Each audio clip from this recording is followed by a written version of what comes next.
Boa tarde, novamente aqui estamos para transmitir mais um estudo da série psicológica de Joana de Ângeles. Hoje, abordando o livro Jesus e o Evangelho à luz da psicologia profunda, com a temática diversidade de moradas, que faz parte do capítulo 3 desta obra. Lembramos que este livro, ele tem seus capítulos desenvolvidos a partir dos temas do Evangelho segundo o Espiritismo. De tal forma que no Evangelho nós temos o primeiro entendimento e a revelação dos Espíritos, trazendo-nos a profundidade e a compreensão das páginas inseridas nos Evangelhos que estão na Bíblia e que são alvos da nova revelação, que é o Espiritismo. Nesta obra de Joana de Ângeles, é feito todo um trabalho de desenvolvimento dos temas, aprofundando à luz da psicologia as temáticas que já foram abordadas para nós no Evangelho segundo o Espiritismo.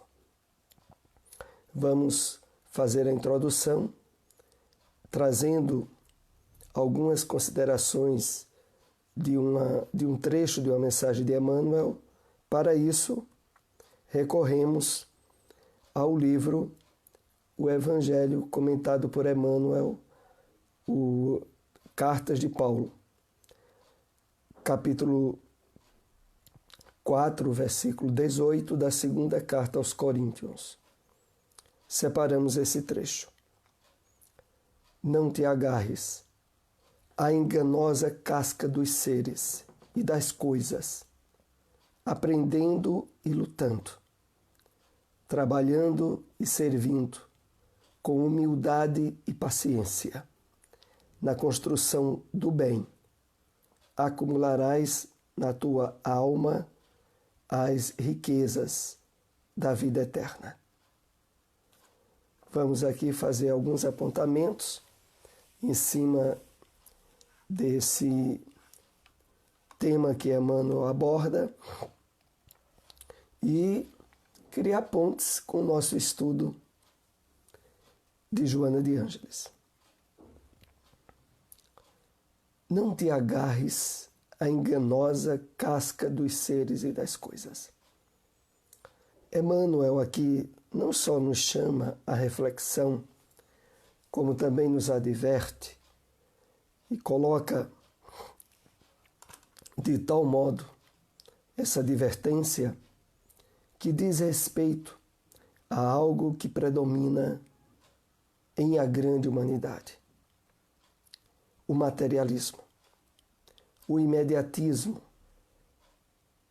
porque essa enganosa casca dos seres e das coisas tem tudo a ver com a transitoriedade, as vicissitudes e as transformações que se passam não só na Terra em termos propriamente de matéria, mas nas próprias pessoas. Agarrar-se à aparência, que aqui ele chama de casca dos seres, é o que normalmente, distanciado dos valores espirituais da vida, reiteradas vezes nós fazemos. Para a infelicidade nossa, é claro. E prosseguindo, Emmanuel diz: aprendendo e lutando, trabalhando e servindo, com humildade e paciência na construção do bem. Paremos aqui para analisar esse segundo trecho da mensagem. Compreender e entender a experiência no corpo como uma escola abençoada de aprendizagem, de esforço, de trabalho para todos nós, é algo que passamos a entender de uma forma mais clara através da doutrina espírita.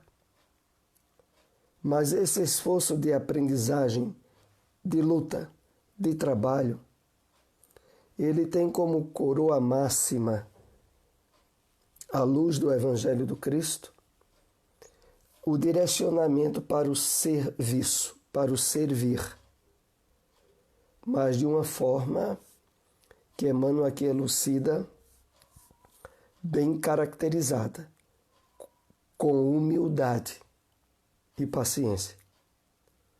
Porque, de fato, só se consegue vivenciar essa virtude de servir, como é proposta pelo Evangelho do Cristo, se a ela tivermos associando as virtudes da humildade e da paciência na construção do bem.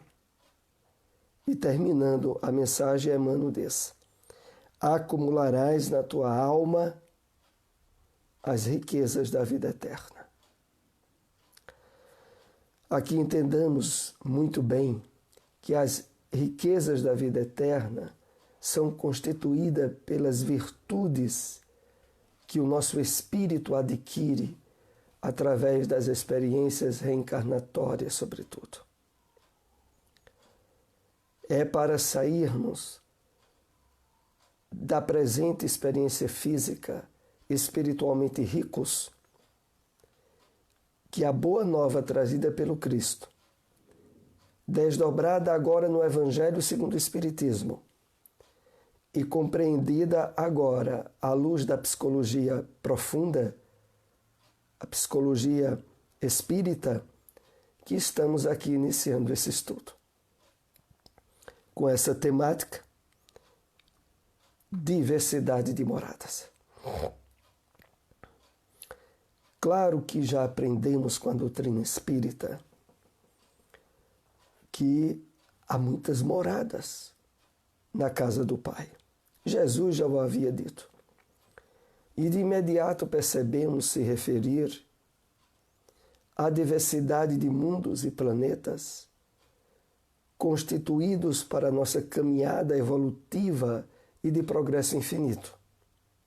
Mas também aprendemos na palavra do Cristo que a morada primeira e mais importante é construída no nosso íntimo, na nossa consciência.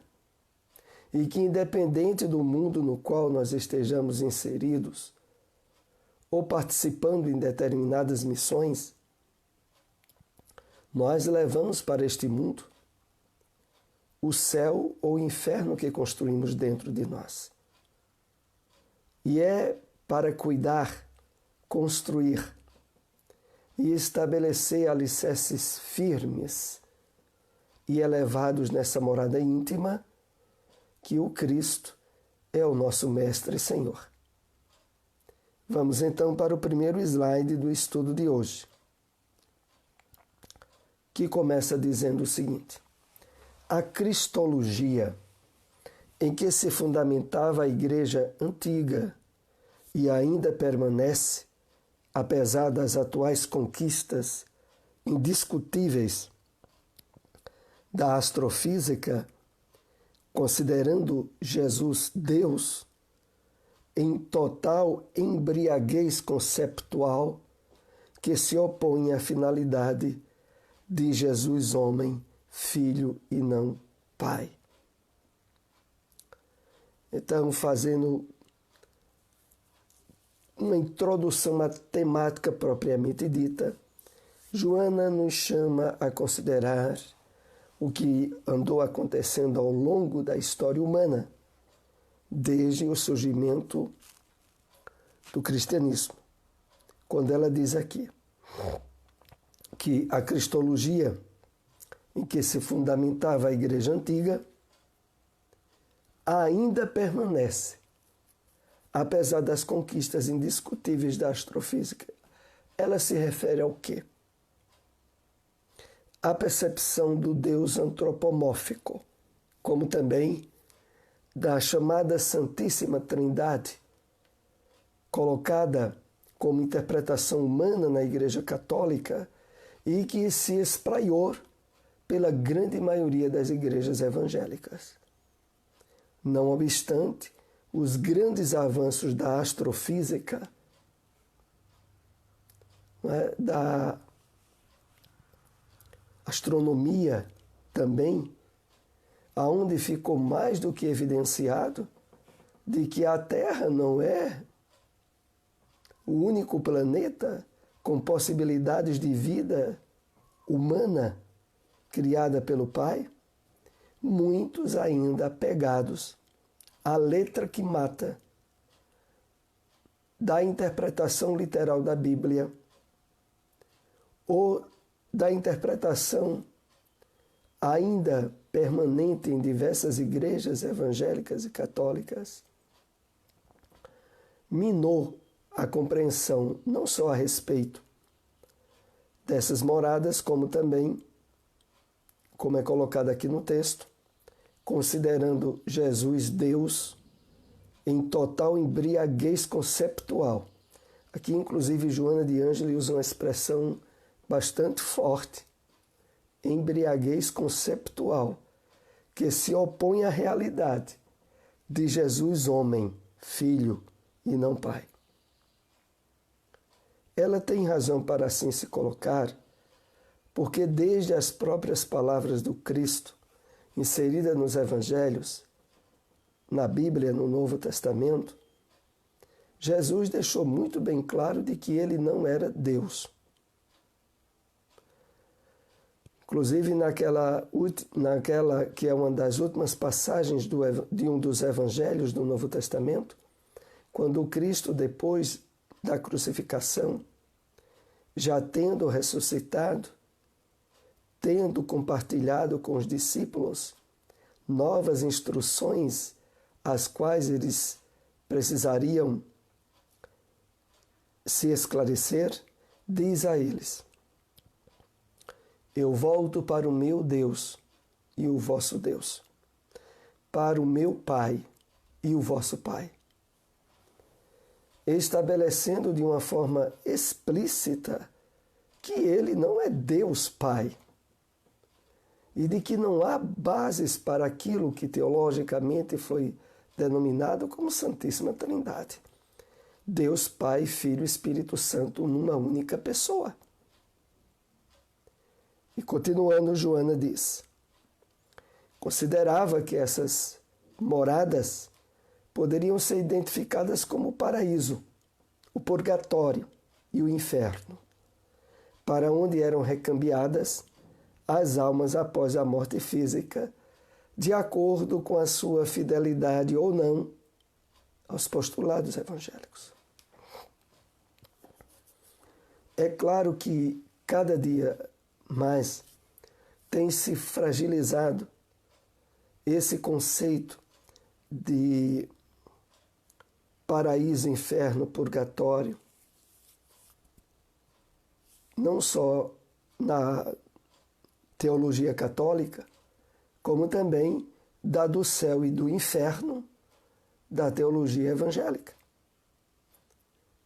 Porque na grande maioria das doutrinas evangélicas foi apenas afastado o purgatório, mas se continuou com as questões definitivas do paraíso e do inferno, e que não oferecem, do ponto de vista do avanço, inclusive científico, tais concepções ainda estarem sendo alimentadas. Mas entendemos perfeitamente, à luz da doutrina espírita, a necessidade temporária que ainda há em muitas pessoas de se apegarem a textos e conceitos bíblicos de forma literal e não aceitarem o uso do raciocínio e da inteligência. Prosseguimos.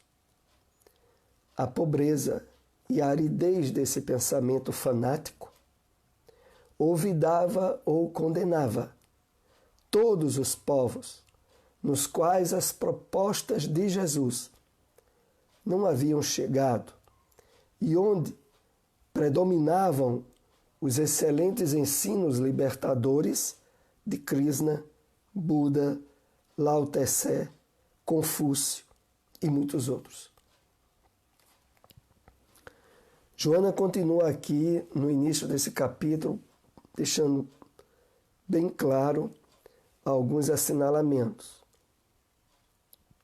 E nesse texto nós vemos de que o estabelecimento ainda vigente desses conceitos de céu e inferno e de Deus antropomórfico, ou Deus dos judeus, como sendo o pai da humanidade,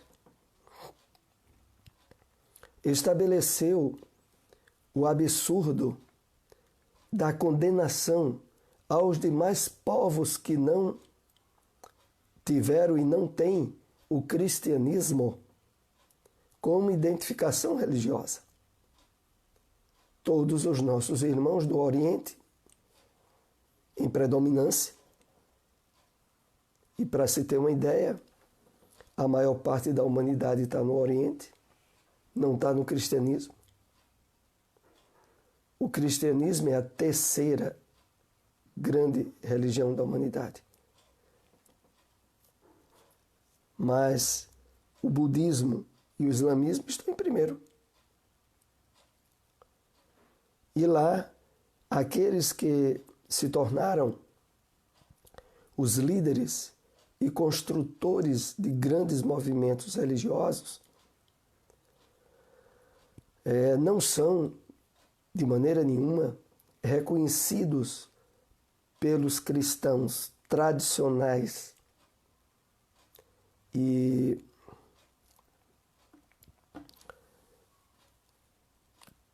entendedores da Bíblia de forma literal como filhos de Deus. Consideram muitos que esse título só é possível para os que aceitam o entendimento do cristianismo como eles colocam. Mas Joana ainda continua aqui trazendo apontamentos importantes para a abertura do nosso entendimento sobre isto. Se referindo a esses grandes líderes, ela diz: seus ministérios eram significativos. E prenunciava o momento de Jesus, que lentamente se inscreveria nos tempos afora, apoiando aqueles ensinamentos que o precederam. Aqui é colocado para nós algo muito significativo, de que, na verdade, esses grandes líderes das religiões no Oriente, eles, em termos de objetivos e de metas, traçaram nas suas doutrinas as mesmas bases do amor que foram fincadas no cristianismo por Jesus. No livro A Caminho da Luz, do Espírito Emmanuel, isso é analisado e trabalhado de uma forma bem compreensível, de que eles fazem parte de uma missão na qual o comandante maior é o Cristo cósmico, que está acima das expectativas e construções religiosas dos judeus ou dos próprios cristãos, e que, na verdade, o grande mandamento, o maior mandamento, que é o amor, é também trabalhado nessas doutrinas de uma forma a edificar, construir, despertar almas, a harmonia com as leis divinas, tal qual Cristo fez. Na perspectiva da psicologia profunda, todos eles foram libertadores das sombras coletiva e individual, sulcando o solo do ego para deixar que desabrochasse o self e todas as suas implicações na consciência geral. Aqui nós vamos colocar alguns esclarecimentos importantes, porque às vezes algumas terminologias muito usadas na série psicológica de Joana de Ângeles torna-se um pouco difícil o entendimento para aquele que está tomando conhecimento dessas mensagens por primeira vez. Porque aqui é dito o seguinte: na perspectiva da psicologia profunda, essa que nós estamos abordando, todos eles, todos esses grandes mestres, fundadores de doutrinas que, mesmo sem ser cristãs, eram profundamente vinculadas ao Cristo.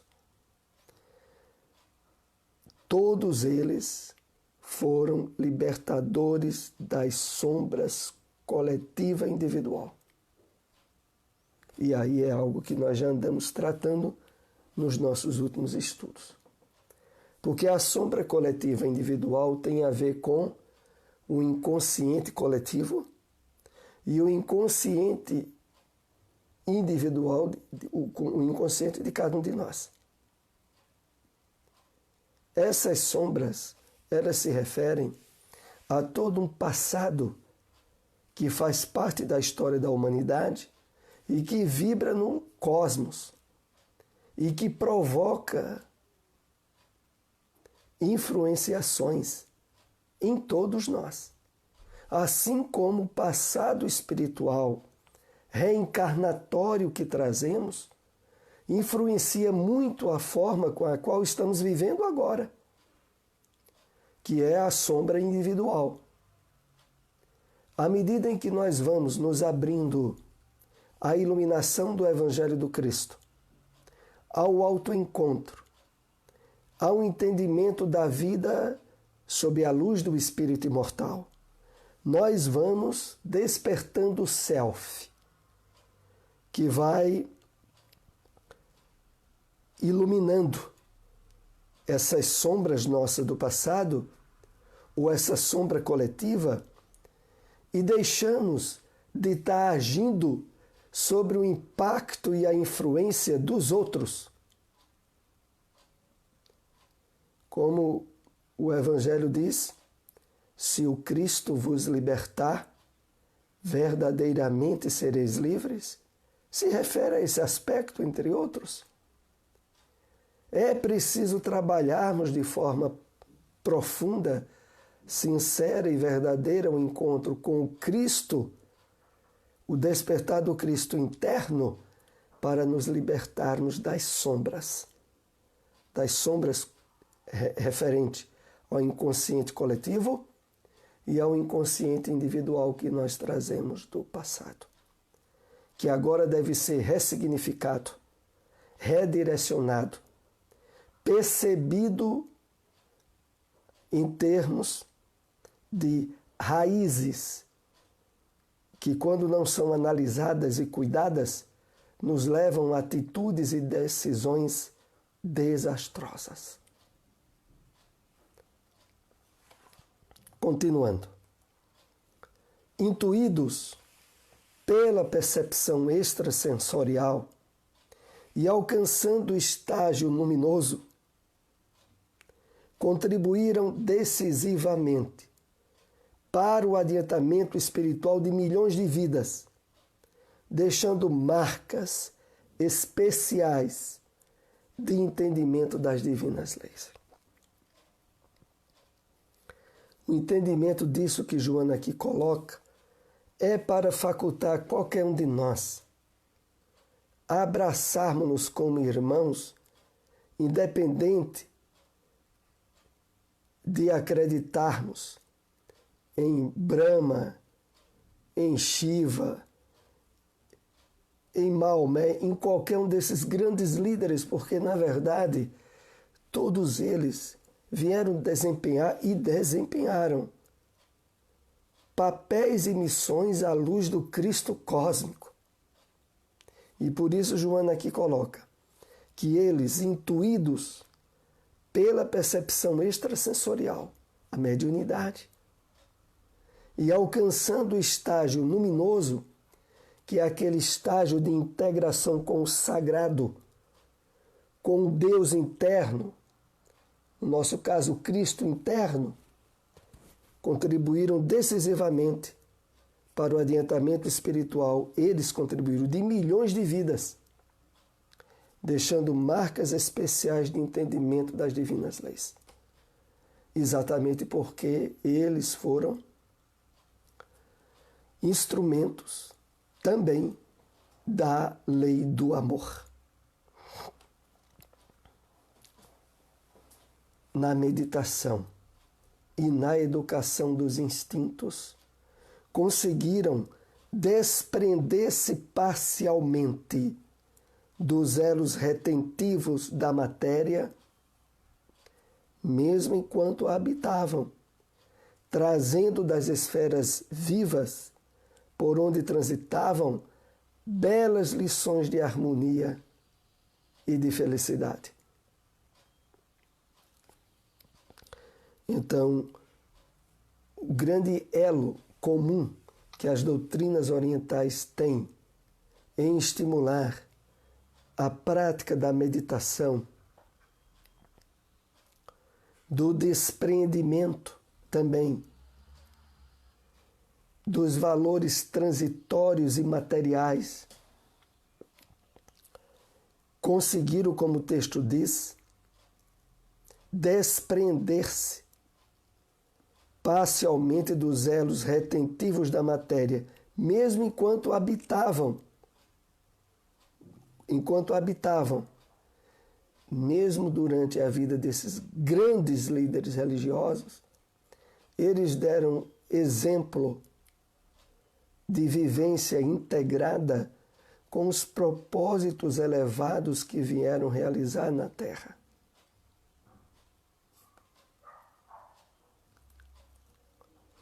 Quanto mais primitivo o princípio espiritual, mais grosseiro é o mundo em que deve habitar, a fim de experimentar o desabrochar dos conteúdos psíquicos nele jacentes, que se vão desenvolvendo. Depois de fazer aqueles apontamentos sobre a percepção mais universalista da vida, dos mundos e dos grandes líderes religiosos da humanidade, Joana vem agora mais diretamente trabalhar conosco aquilo que diz mais diretamente respeito à nossa experiência. E aí ela fala, ela escreve, quanto mais primitivo o princípio espiritual, mais grosseiro é o mundo que deve habitar. Então, nós somos chamados a entender e compreender que o estado de atraso, de materialismo, de impacto dos fenômenos naturais sobre a vida humana, como em parte acontece na Terra, é o resultado do nível espiritual predominante na maioria que aqui vive.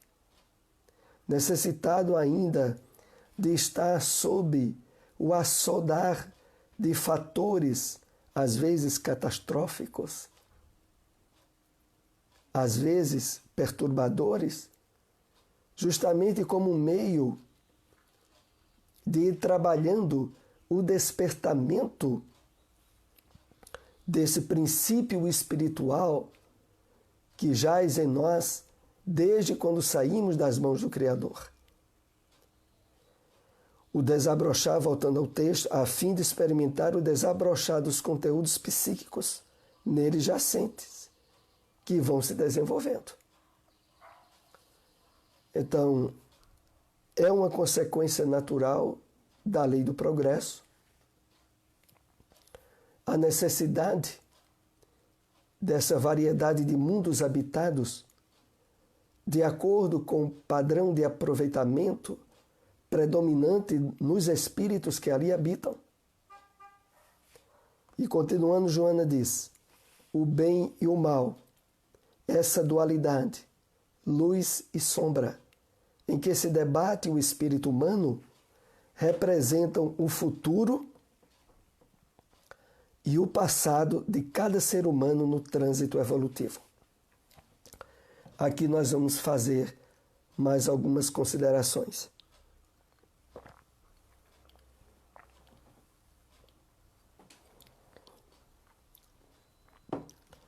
Então, o bem está intimamente associado à luz. O mal está intimamente associado à sombra. Não é por outro motivo que, normalmente, as pessoas que se envolvem em uma atividade criminosa,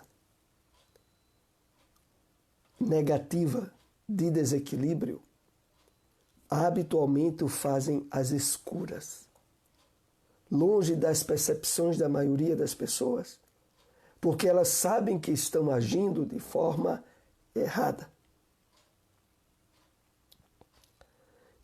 E voltando aqui o texto, Joana diz assim, em que se debate o espírito humano representa o futuro e o passado de cada ser humano. O mal, profundamente associado à sombra, representam o nosso passado. A luz e o bem representam as perspectivas do presente para o futuro, dependendo de como estivermos agindo a partir do dia de hoje, de tal forma que as nossas atitudes e objetivos presentes estejam em harmonia com a nossa consciência. E deste modo nós estaremos trabalhando os fatores negativos ou associados ao mal do nosso passado. O primeiro, a luz da psicologia profunda, que é a luz, voltando aqui o texto, que é o bem, é o autoencontro. Primeiro, a luz da psicologia profunda é o autoencontro. A liberação do lado escuro, plenificado pelo conhecimento da verdade. Enquanto o outro são as fixações do trânsito pelos instintos primários. Então, o mal está profundamente associado à sombra. A sombra está associada ao nosso inconsciente. O inconsciente dessa vida e de vidas passadas. Aonde também o papel do chamado inconsciente coletivo, em termos de atraso, em termos negativos, é fator de intervenção. Mas o que precisamos aqui trabalhar de forma a estarmos bem atentos é de que é preciso estabelecer no bom uso do tempo, nas metas e objetivos espirituais que devem envolver a nossa encarnação, a construção de ideais e de metas espirituais através da conquista de virtudes, da superação de vícios, do estudo da própria doutrina espírita, a compreensão máxima possível do funcionamento das leis divinas que conseguimos através da revelação espírita de uma maneira tão clara e aqui lembramos, por exemplo, nas obras de André Luiz, dentre outras, é algo inadiável para que possamos superar as sombras do passado, ressignificar o nosso inconsciente e passarmos a agir voltados para a luz. Na razão direta em que o self predomina sobre o ego e as lições de Jesus são essenciais a essa mudança. Menos materializado se torna o espírito, que aprende a aspirar a mais altas conquistas. Então, trabalhando a compreensão dessa terminologia psicológica, na razão direta em que o self, o eu profundo, o Cristo interno, predomina sobre o ego, e as lições de Jesus são essenciais a essa mudança, menos materializado se torna o espírito. Interessante aqui essa expressão, menos materializado se torna o espírito. Porque, na verdade, envolvido com a sombra do inconsciente ignorado,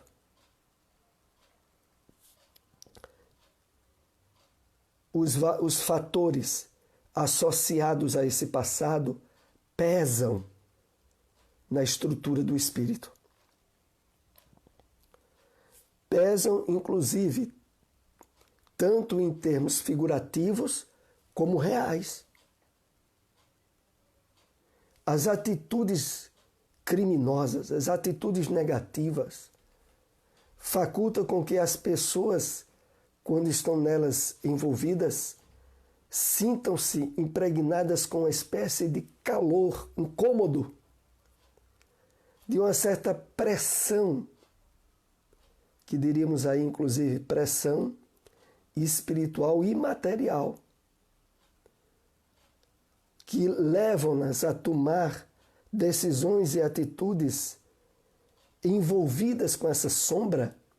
Naqueles momentos, essas pessoas estão realmente mais pesadas. Por outro lado,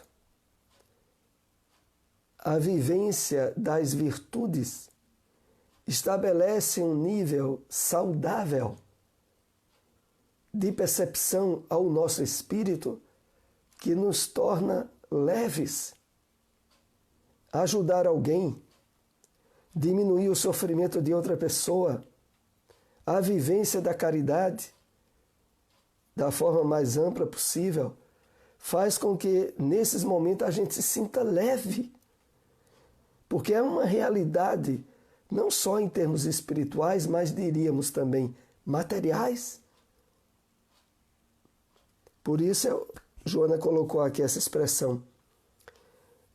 As lições de Jesus são essenciais a essa mudança. Menos materializado se torna o espírito, que aprende a aspirar a mais altas conquistas. Então, é esse o resultado da predominância do self sobre o ego. E essa predominância é trabalhada à medida em que nos tornamos sensíveis às lições do Evangelho e nos esforçamos na vivência dessas lições. Procedendo de uma morada ditosa e superior à terrestre, denominada como Reino dos Céus, Jesus, homem, exemplo de amor e de abnegação, veio convidar-nos a segui-lo. Aqui tem um esclarecimento que é muito importante trabalharmos.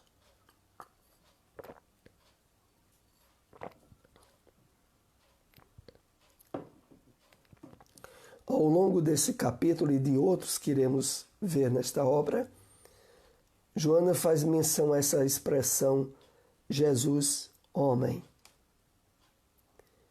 E é colocada com certo propósito, para nos chamar à consideração de que as lições e as perspectivas trazidas pelo Evangelho do Cristo, as quais ele vivenciou e exemplificou, as fez à semelhança nossa, como homem, para deixar bem claro que nós somos convidados ao esforço de realização máxima.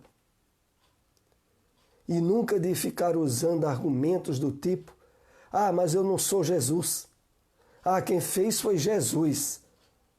Jesus era um... E aí é por isso que nesse capítulo, inclusive, ela teve aquelas críticas, aquela questão Jesus Deus, ou Jesus Trindade, porque acabavam distanciando tanto a experiência e as lições do Cristo, como se aquilo só fosse possível a espíritos no nível dele. Se as lições que o Cristo trouxe só fossem possíveis a espírito a nível do Cristo, essas lições seriam inúteis para todos nós. É por isso que aqui Joana faz essa referência, denominada como Reino dos Céus. Jesus, homem, exemplo de amor e de abnegação, veio convidar-nos a segui-lo. É claro que nesse trabalho, um dos elementos que facultará a superação de dificuldades é essa integração que nós vamos trabalhando do despertamento do self, da percepção da vida do ponto de vista do eu profundo e não do personalismo humano e temporário que estamos revestidos a cada encarnação. Nós vamos agora para o último slide do nosso estudo dessa tarde.